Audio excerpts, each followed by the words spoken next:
Dumaragas ang pagpapala po sa ating lahat para sa ating pang-araw-araw na talat tayo ngayon nasa Genesis Kapitulo 15, versikulo 7 hanggang 11.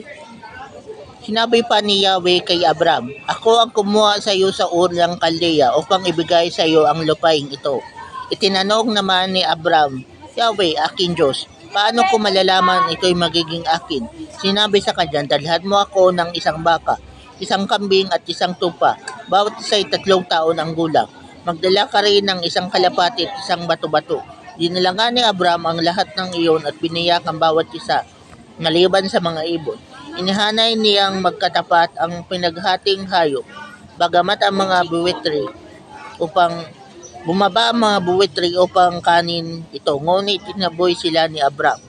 So yun na nga po na ipinangako na ng Diyos kay Abram yung lupang pangako, yung promised land, yung land of Canaan.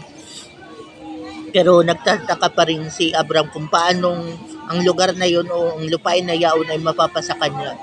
Kaya tinugunan naman siya ng Diyos sa pamamagitan ng sabi ni Lord kay Abram na magbigay siya ng alay at ipapaliwanag ng Diyos sa kanya ang mga dapat na mangyari. So yun na nga po, kung patuloy natin ang pagbabasa, mababasa natin na napanaginipan ni Abram ang mangyari sa kanyang mga apo.